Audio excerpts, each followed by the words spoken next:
Evil Megacorp's out of the way early. It's Omni Consumer Products from the RoboCop film universe.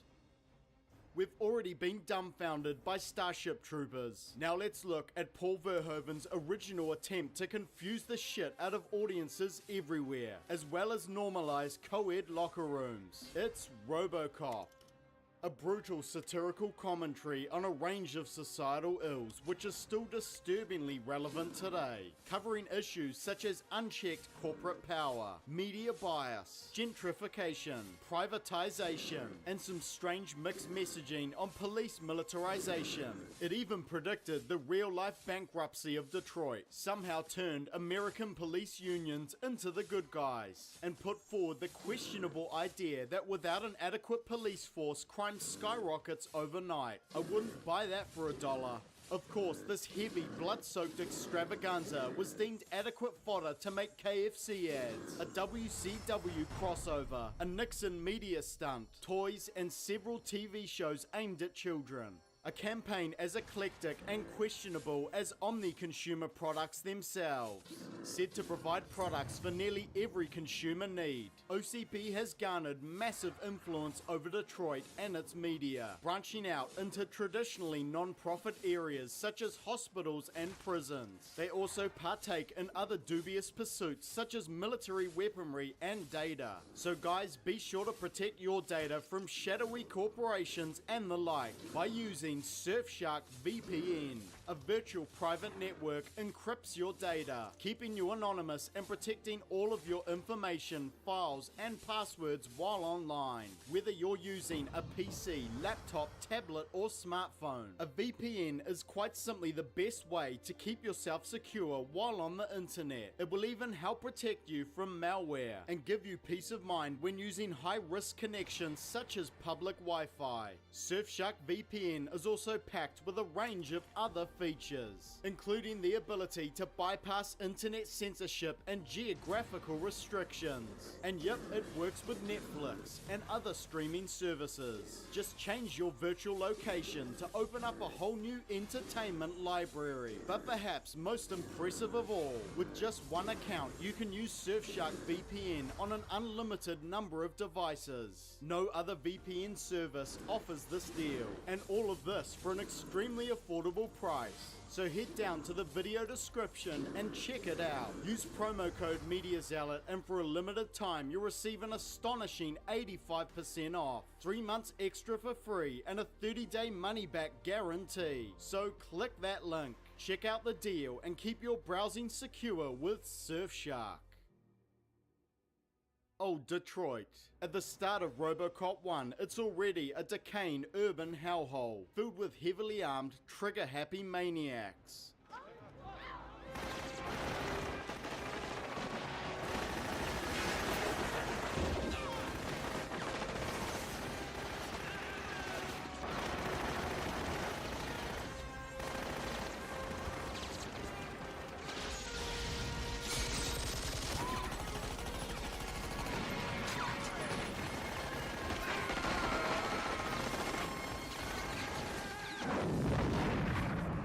The city in financial ruin, which I'm sure the corporation had nothing to do with. They've contracted OCP to fund and operate the Detroit police force. That doesn't sound very profitable. So OCP are messing with the cops, intentionally putting officers at risk and withholding funds. And they've also been secretly protecting the local crooks. Now they set out to murder the problem they helped cause with a range of urban pacification solutions. It's an elegant, if not convoluted, corporate scam designed to increase profits and pave the way for the full privatization of Detroit, rebuilt as a corporatocracy Delta City. Yes. The trouble is, most of OCP's urban pacification solutions aren't capable of actually pacifying anything, and the one that is out to get them. Point 1. OCP creates and maintains a relentless force of justice, which could be their downfall at any moment. Come quietly or there will be trouble. It's our boy, RoboCop. A badass, ruthless cyborg killer with a strong disdain for bringing in perps alive. Of course, we just can't help but love him.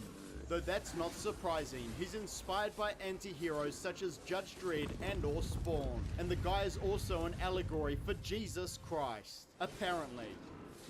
Okay, I get a kick out of it. Ultimately, RoboCop is said to be a successful product, but I'm not sure how exactly he would be profitable. His upkeep must be insanely expensive, and he causes a huge amount of collateral damage. I can only assume the state is paying OCP service fees, but considering they're broke, that can't be much. And although RoboCop has some initial success, it won't be long until the Crims figure out his weaknesses. The dude can't even run. In fact, he spends the majority of his time immobile. But whatever your stance on RoboCop as a force for good, one thing is certain: his design and function guarantees he will end up standing against his own creators. For a start, Executive Bob chose to use Officer Alex Murphy's remains to make RoboCop. They did try to wipe his memory, but you better hope his personality doesn't reassert itself, because this guy is a white knight with a strong sense of duty. And although his boldness was his undoing as a normal officer, it will be his strength as RoboCop. He's the perfect fit in terms of creating a force for justice. But is that truly what the corporation wants out of this? OCP executives are unethical at best, and on occasion they even commit outright crimes. So it's somewhat concerning that RoboCop is programmed with prime directives, which will inevitably draw his gaze to OCP. The first directive is so ambiguous. In RoboCop's mind, the company should be immediately red flagged. The second could also be open to interpretation. And once RoboCop gets out there and starts investigating things, it won't be long until the company falls afoul of his third directive. But there is one more directive. A secret one, inserted by Dick, designed to stop RoboCop from acting against the corporation. But as we'll see, it doesn't work as intended, a hallmark of everything this company does. Omni Consumer Products. What a bunch of morons! Point 2. A dysfunctional corporation filled with overconfident morons dooms all of their schemes to failure. Their reckless prototype demonstrations amplifies the damage. Before RoboCop, the company's big urban pacification solution was Ed 209, a murderous mech walker so poorly designed it would probably lose in a fight against an ATST.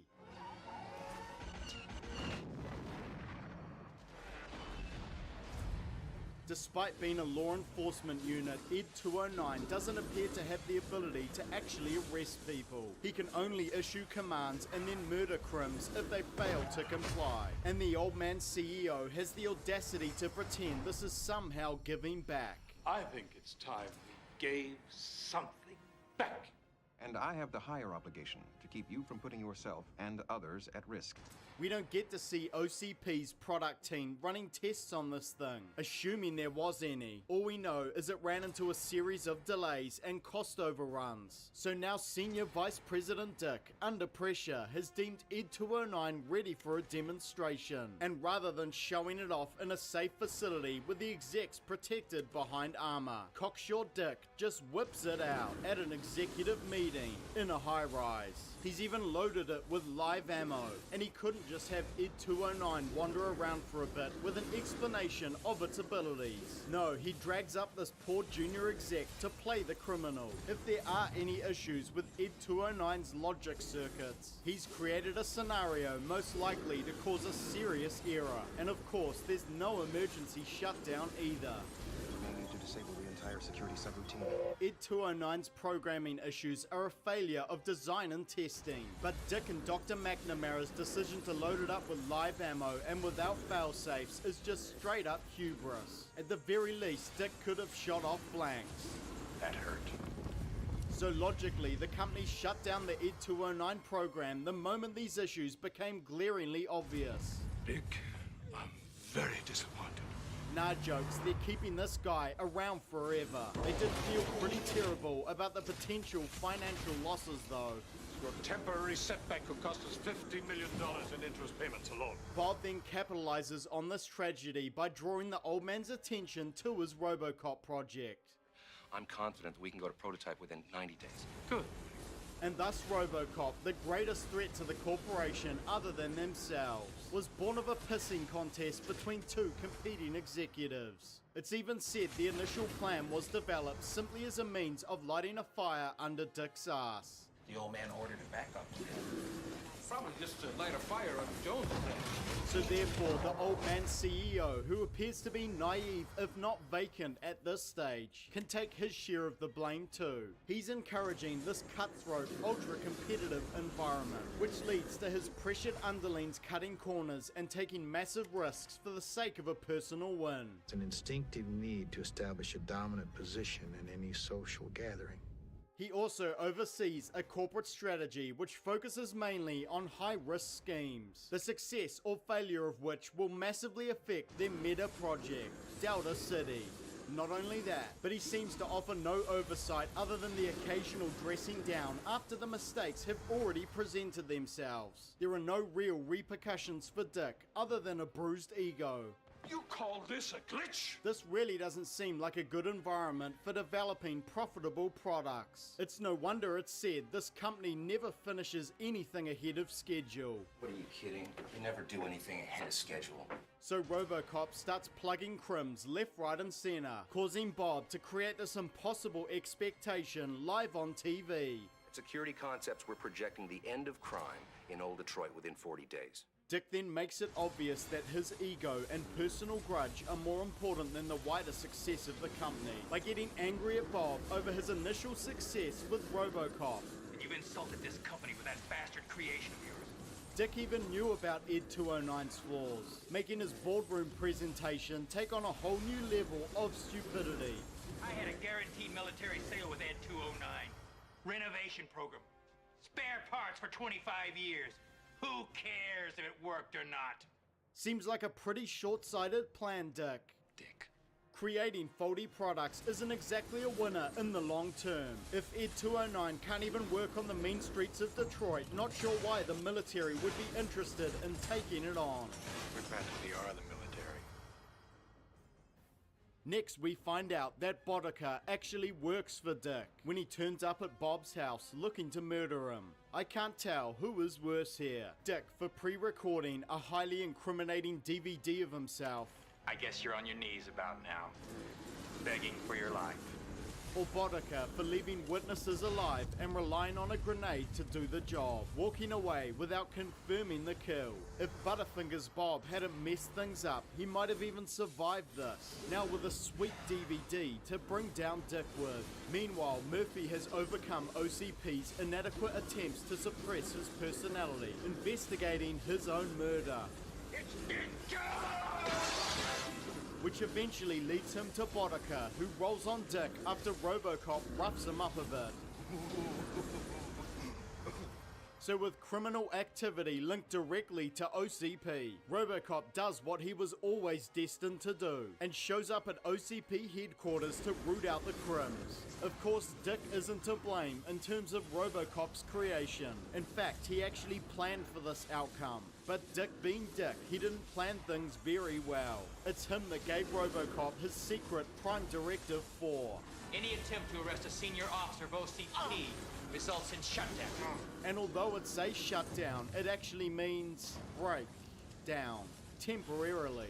It's possible Murphy's personality is able to resist the shutdown somehow, or perhaps Directive 4 caused a logic conflict with the other directives. But whatever the case, this directive on the whole is obviously pretty inadequate. It only stops RoboCop when he physically tries to make the arrest. It still let him have the intention and charge all the way down to OCP headquarters before it triggered. There are numerous ways this directive could be circumvented.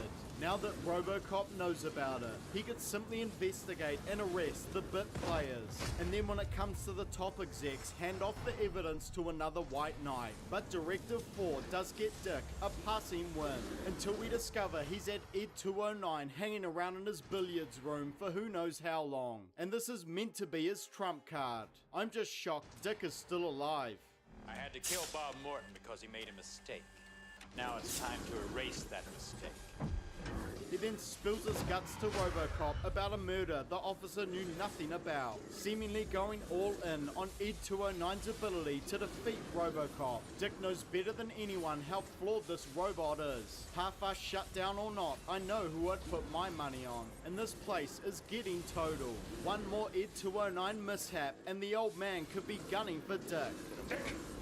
But that's the least of his worries, I guess, because all RoboCop needs to do to escape is run for the nearest staircase. That's right, Ed 209 is the Dalek of mech walkers. Quite an accomplishment, considering the whole reason you'd make a mech walker is to capitalize on the bipedal ability to handle variable terrain.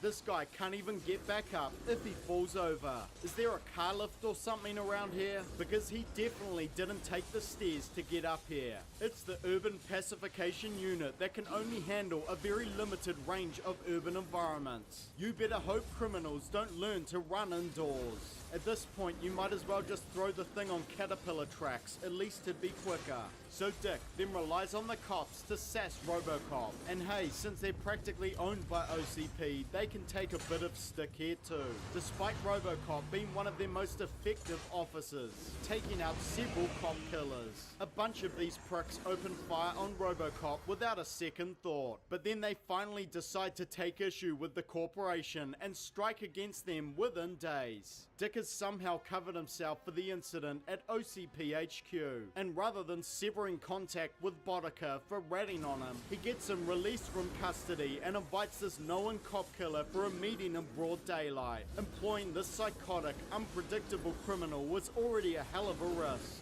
Now he's counting on no one around here watching the news. Clarence Boddicker, unofficial crime boss of Old Detroit, now sought in connection with the deaths of 31 police officers. Despite confessing murder to RoboCop just last night, Dick chastises Boddicker for failing to realize RoboCop has an inbuilt recording system. He recorded every word you said. His memory's admissible as evidence.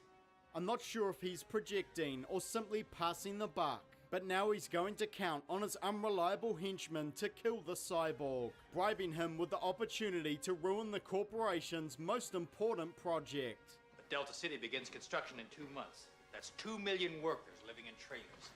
That means drugs, gambling, prostitution. Does Dick actually want OCP to make money? After RoboCop finally gets his revenge against Boddicker, he's immediately back to OCP HQ, where we find Dick is now putting all employees at risk by turning Ed 209 into a glorified parking warden. You are illegally parked on private property. You have 20 seconds to move your vehicle. RoboCop dispatches it easily before heading up for another bloody awkward executive meeting. Here RoboCop exposes Dick in front of everyone. I had to kill Bob Morton because he made a mistake. And we bear witness to this guy's final era. And I'm not talking about the loaded gun he just left in the boardroom. It's another scenario that Dick's directive just didn't account for. Dick, you're fired! His employment termination. This all seems strangely familiar. Things don't get much better in RoboCop 2, though there is a small initial victory. Attorney General Marcus today approved the ED-209 combat unit for deployment in 5 American cities, despite widespread complaints of malfunction. Which makes Dick's entire struggle in the first movie kind of pointless.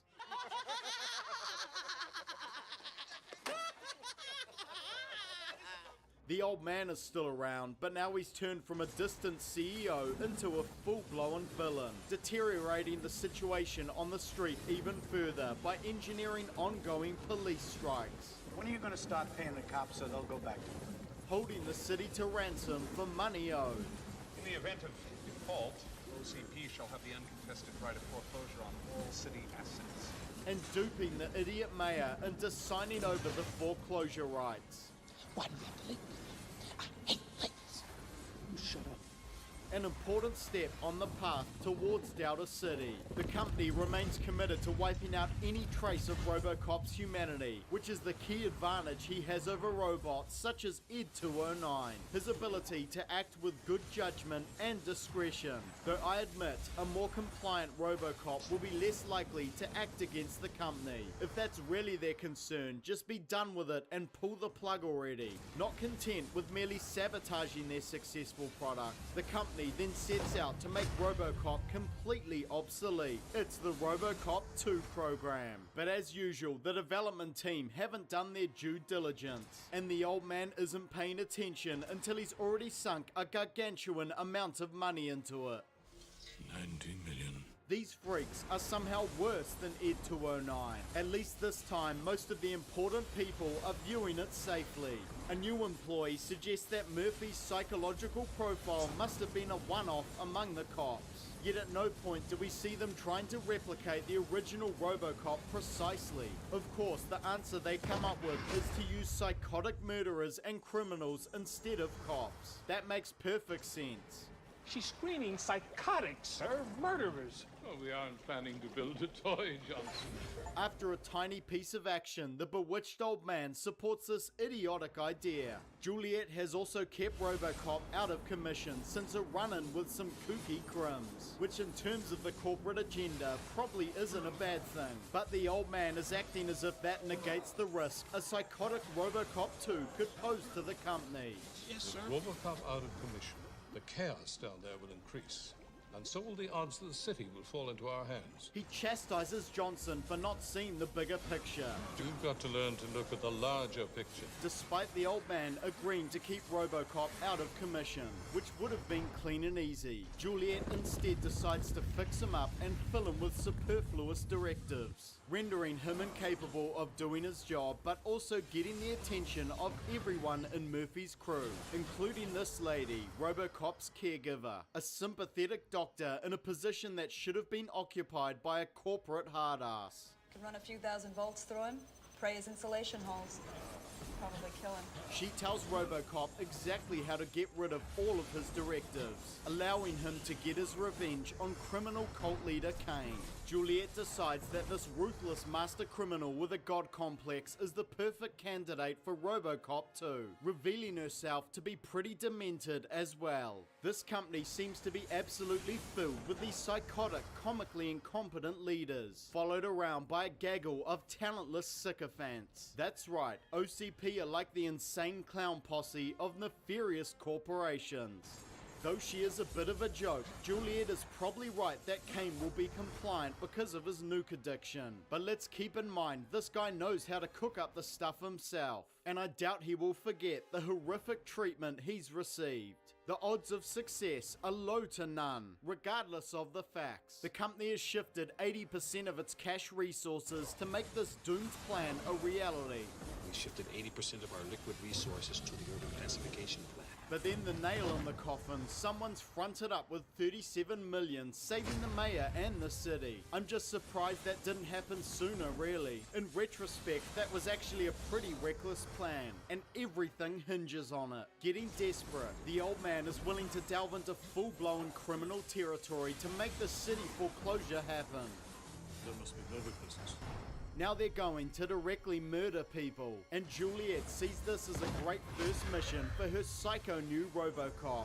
There is no need to add murder to your list of offenses. Despite failing to kill the mayor, in the grander scheme of things, I guess that counts as a successful test. After blooding their new creation, they've decided they're now ready for a full-blown public showing, with cameras and an auditorium full of important people. I'm sure this will turn out just great. Surely there must have been a less extreme method of testing your assumptions. And they've gone from merely pursuing some authoritarian policies to full-on Nazi signaling. The old man then goes on a bit of a political rant and outs the company's use of nuke like it was nothing. I'm assuming he wasn't properly briefed as usual, because nuke is the very thing that will get this robo-psycho excited, and Juliet has been withholding this shit hard. Why didn't they just have the unit powered down? It doesn't even seem like they were going to show off its features. At least they didn't load this one up with live bullets. Oh no, wait, his armaments just aren't active. The kill switch doesn't work and everything relies on one remote. He's got tons of ammo. It's the most costly PR disaster the company has faced so far. Robo-Kane just starts shooting everyone. Would look bad for OCP, Johnson. Scramble the best spin team we have. Though I will give the corporation credit for one thing, this unit is seriously impressive in terms of combat abilities and durability, though he's not without weaknesses. It's sophisticated, but not without its vulnerabilities. If they'd jumped straight to military applications, this guy could have been a winner. I'd buy that for $1. For some reason, RoboCop decides he can't be bothered nailing the OCP leadership for any of this. Perhaps we should have kept a few of those directives. But this event does plunge the corporation into financial strife and possibly criminal proceedings. We're looking at major indictments, sir. Prison terms. The old man takes Johnson's advice and tries to pin it all on Juliet. She did choose the brain, sir. Though he apparently fails, because at the start of RoboCop 3, we learn he had to take the fall for it. Remember the old man, Jeff. Everyone's expendable. And most damning of all, this formerly all-powerful corporation has now been absorbed by a Japanese rival, Kanemitsu. But there is one silver lining. After all this time, the company is finally going to go through with their biggest project. Maybe. Knock it off, Johnson. Point 3. Their abuse of Detroit's population and police department guarantees rebellion, condemning their most important project. Delta City. It was only 2 months away at the end of the first movie, but now the Corp is getting all serious about it. They've seemingly given up on the corporate swindling and the bots. The company now employs a military unit to get the job done, forcibly removing the citizens of Cadillac Heights and shipping them off to what sounds like a concentration camp. Oh, there goes our PR budget. So the Cadillac Heights population starts a rebellion movement. Before this point, the residents of Old Detroit seemed apathetic to the company, but now things have been taken way too far. The new CEO doesn't seem like the typical variety of OCP arsehole. Get the hell out of here, all of you! But he's still sunk